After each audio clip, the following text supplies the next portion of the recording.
Hi hello ಸ್ನೇಹಿತರೆ, ಇಂದಿನ video ನಮ್ಮೊಂದಿಗೆ ಡಾಕ್ಟರ್ ರೆಡ್ಡಿ ಸರ್ ಇದ್ದಾರೆ. ಅವರು MA, MEd, PhD ಹಾಗೆ ಸೈಕಾಲಜಿಯಲ್ಲಿ ಎಕ್ಸ್ಪರ್ಟ್ ಇದ್ದಾರೆ. ಅವರು ಇಂದಿನ ವಿಡಿಯೋನಲ್ಲಿ ಹೇಳ್ತಾರೆ how to remember what we study. So ಅದಕ್ಕಾಗಿ ವಿಡಿಯೋನ ಕೊನೆ ತನಕ ವಾಚ್ ಮಾಡಿ. ಈ ವಿಡಿಯೋ ನಿಮಗೆ ಭಾಳ ಹೆಲ್ಪ್ಫುಲ್ ಆಗೋದಿದೆ. ಚಾನಲ್ಗೆ ಯಾರಾದರೂ ಮೊದಲು ಬಾರಿ ವಿಸಿಟ್ ಮಾಡಿದ್ರೆ ಚಾನಲ್ನ ಸಬ್ಸ್ಕ್ರೈಬ್ ಹಾಗೆ ಬಾಜು ಇರೋ ಬೆಲ್ ಐಕನ್ ಕೂಡ ಒತ್ತಿ. ಪ್ರಿಯ ವಿದ್ಯಾರ್ಥಿಗಳೇ, ನಾನೊಬ್ಬ ವಿದ್ಯಾರ್ಥಿಗಳ ಆಪ್ತ ಸಲಹೆಗಾರನಾಗಿದ್ದೇನೆ. ನಾನು 30 ವರ್ಷಗಳಿಗಿಂತ ಹೆಚ್ಚು ಕಾಲ ಮನೋವಿಜ್ಞಾನವನ್ನು ಬೋಧನೆ ಮಾಡಿದ್ದೇನೆ ಮತ್ತು ನಾನು ಸಮರ್ಥ ವಿದ್ಯಾರ್ಥಿ ಆಗುವುದು ಹೇಗೆ ಹಾಗೂ ಜ್ಞಾನಾರ್ಜನೆ ಮತ್ತು ಫಲಿತಾಂಶ ಹೆಚ್ಚಿಸುವುದು ಹೇಗೆ ಅನ್ನೋ ಪುಸ್ತಕಗಳನ್ನು ಬರೆದಿದ್ದೇನೆ. 50ಕ್ಕಿಂತ ಹೆಚ್ಚು ಸಂಶೋಧನಾ ಲೇಖನಗಳನ್ನು ವಿವಿಧ ವಿಷಯಗಳನ್ನು ಕುರಿತಾಗಿ ಪ್ರಕಟಿಸಿದ್ದೇನೆ. ಶಾಲೆ ಕಾಲೇಜುಗಳಲ್ಲಿ ನಾನು ಸುಮಾರು 1500ಕ್ಕಿಂತ ಹೆಚ್ಚಿನ ಉಪನ್ಯಾಸಗಳನ್ನು ಕಳೆದ 30 ವರ್ಷಗಳಲ್ಲಿ ಮಾಡಿದ್ದೇನೆ. ಮನೋವಿಜ್ಞಾನಿಗಳು ವಿದ್ಯಾರ್ಥಿಗಳು ಹೇಗೆ ಅಭ್ಯಾಸ ಮಾಡಬೇಕು, ಹೇಗೆ ನೆನಪಿಸಿಕೊಳ್ಳಬೇಕು ಮತ್ತು ಹೇಗೆ ಪರೀಕ್ಷೆಯನ್ನು ಬರೆಯಬೇಕು ಅನ್ನೋದರ ಬಗ್ಗೆ ಸಾಕಷ್ಟು ಅಧ್ಯಯನವನ್ನು ಸಂಶೋಧನೆಯನ್ನು ಮಾಡಿದ್ದಾರೆ. ಸೊ ಅವರು ಹೇಳಿರುವಂತಹ ತತ್ವಗಳು, ತಂತ್ರಗಳು ನೀವು ಸರಳವಾಗಿ ಶೀಘ್ರವಾಗಿ ಕಲಿಯಲು ತುಂಬ ಸಹಾಯಕವಾಗಿವೆ, ಉಪಯುಕ್ತವಾಗಿವೆ. ಆ ಕೆಲವು ತತ್ವಗಳನ್ನು ನಾನು ನಿಮ್ಮೊಂದಿಗೆ ಹೇಳಲಿಕ್ಕೆ ಬಯಸುತ್ತೇನೆ. ಇನ್ನು ಓದಿದ್ದು ಅರ್ಥ ಆಗ್ತದೆ, ಅದರ ನೆನಪಿನಲ್ಲಿ 3 ಪ್ರಕಾರಗಳಿವೆ. ಒಂದು ತಕ್ಷಣದ ಸ್ಮರಣೆ, ಇನ್ನೊಂದು ಅಲ್ಪಕಾಲದ ಸ್ಮರಣೆ ಮತ್ತು ದೀರ್ಘಕಾಲದ ಸ್ಮರಣೆ ಅಂತ ಹೇಳ್ತಾರೆ. ನಾವು ಓದಿದ ಮಾಹಿತಿ ತಕ್ಷಣ ನೆನಪಿಸ್ಕೊಳ್ಳಿಕ್ಕೆ ಬರ್ತದೆ ಸ್ವಲ್ಪ ಮಟ್ಟಿಗೆ, ಆಮೇಲೆ ಅಲ್ಪಕಾಲದಲ್ಲಿ ಅದರ ಒಂದು ಸ್ಮರಣೆ ಕಡಿಮೆ ಆಗಿಬಿಡ್ತದೆ.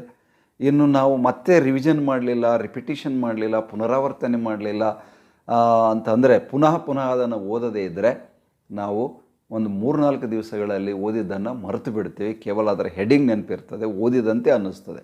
ರಿಕಗ್ನೈಸ್ ಮಾಡಲಿಕ್ಕೆ ಅಂದರೆ ಗುರುತಿಸಲಿಕ್ಕೆ ಸಾಧ್ಯ ಆಗ್ಬೋದು, ಆದರೆ ನಾವೇ ಪುನಃಸ್ಮರಣೆ ಮಾಡಲಿಕ್ಕೆ, ಬಾಯಿಪಾಠ ಹೇಳಲಿಕ್ಕೆ ಅಥವಾ ಅದು ಲೇಖಕರು ಬರೆದಿರುವ ರೀತಿಯಲ್ಲಿ ಬರೀಲಿಕ್ಕೆ ಸಾಧ್ಯ ಆಗಲ್ಲ. ಅದಕ್ಕಾಗಿ ಏನು ಮಾಡಬೇಕು ಅಂದರೆ 3-4 ದಿವಸದವರೆಗೆ ಏನು ನೀವು ಪೂರ್ತಿಯಾಗಿ ಕಲಿತುಕೊಂಡಿದ್ದೀರಿ ಆ ಪಾಠವನ್ನು ಪುನರ್ವೀಕ್ಷಣೆ ಮಾಡಬೇಕು, ರಿವಿಷನ್ ಮಾಡಬೇಕು. ಆಗ ಮತ್ತು ನಿಮ್ಮ ಪರೀಕ್ಷೆಗಳು, ಶಾಲೆ ಕಾಲೇಜಿನಲ್ಲಿ ಜರುಗುವಂತಹ ಪರೀಕ್ಷೆಗಳಿಗೆ, ಟೆಸ್ಟ್ಗಳಿಗೆ ನೀವು ಪ್ರಿಪೇರ್ ಆಗಬೇಕಾದ್ರೆ ಅದನ್ನೆಲ್ಲ ಓದಬೇಕು ಮತ್ತು ನೆನಪಿಸ್ಕೋಬೇಕು. ಮುಖ್ಯವಾಗಿ ಒಂದು ಮಾತಿದೆ, ಏನಂದರೆ teaching is the best way of learning ಅಂತ. ಸೊ ನೀವು ಕಲಿತದ್ದನ್ನು ಬೇರೆಯವರಿಗೆ ಕಲಿಸಿದರೆ ನೀವು ಚೆನ್ನಾಗಿ ನೆನಪಿಟ್ಕೊಳ್ಳಲು ಸಾಧ್ಯ ಇದೆ. ಸೊ ಇದು ಒಂದು ವೈಜ್ಞಾನಿಕವಾದ ಕ್ರಮ, ಓದುವ ಕ್ರಮ, ಅಭ್ಯಾಸದ ಕ್ರಮ. ಓದುವುದು ಒಂದು ಬೇರೆ ವಿಷಯ, ಅಭ್ಯಾಸ ಮಾಡುವುದು, ಅಧ್ಯಯನ ಮಾಡುವುದಿದೆಯಲ್ಲ, ಅದರಲ್ಲಿ ಚಿಂತನೆಗಳಿವೆ, ತರ್ಕಗಳಿವೆ, ಆಲೋಚನೆಗಳಿವೆ, ಕಲ್ಪನೆಗಳಿವೆ. ಸೊ ಮನಸ್ಸನ್ನು ಪೂರ್ಣವಾಗಿ ಅದರಲ್ಲಿ ತೊಡಗಿಸಿದಾಗ ಏಕಾಗ್ರತೆಯ ಕೊರತೆ ಕಾಣುವುದಿಲ್ಲ ಮತ್ತು ಹೆಚ್ಚು ಕಲೀಲಿಕ್ಕೆ ಸಾಧ್ಯ ಆಗ್ತದೆ. ನೀವಿಷ್ಟೆಲ್ಲ ಕಲಿತ ಮೇಲೆ ಇನ್ನೊಂದು ಮುಖ್ಯವಾದ ಪಾಯಿಂಟನ್ನು ಹೇಳಲಿಕ್ಕೆ ಬಯಸ್ತೇನೆ. ನೀವು ದಿನನಿತ್ಯವೂ ಸಹ ಮನೆಯಲ್ಲಿ ಹೀಗೆಲ್ಲ ಏನು ಅಭ್ಯಾಸ ಮಾಡಿದ್ದೀರಿ, ಒಂದು ಅರ್ಧ ಗಂಟೆ ಆದರೂ ಪರೀಕ್ಷೆಯನ್ನು, ಒಂದು ಪ್ರಶ್ನೆ ಪತ್ರಿಕೆಯಲ್ಲಿರುವ ಆ ಪ್ರಶ್ನೆಯನ್ನು ಬರ್ಕೊಂಡು ಒಂದು ಅರ್ಧ ಗಂಟೆ ಪರೀಕ್ಷೆಯ ಕೋಣೆಯಲ್ಲಿ ಯಾವ ರೀತಿ ಬರೀತೀರೋ ಆ ರೀತಿ ಉತ್ತರವನ್ನು ಬರೀಬೇಕು.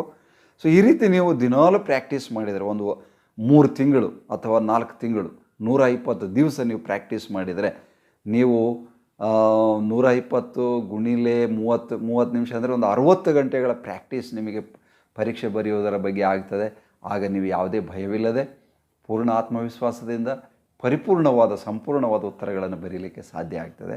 ಇದು ಆಗಲಿ ನಿಮಗೆ ಅಂಥೇಳಿ ನಾನು ಶುಭಾಶಯಗಳನ್ನು ಹೇಳ್ತೇನೆ. ಹಂಗೆ ಮಾಡಿದಿರಿ ಅಂದರೆ ನಿಮ್ಮ ಅಂಕಗಳು ಸಾಕಷ್ಟು ಹೆಚ್ಚಾಗಲಿಕ್ಕೆ ಸಾಧ್ಯ ಇದೆ.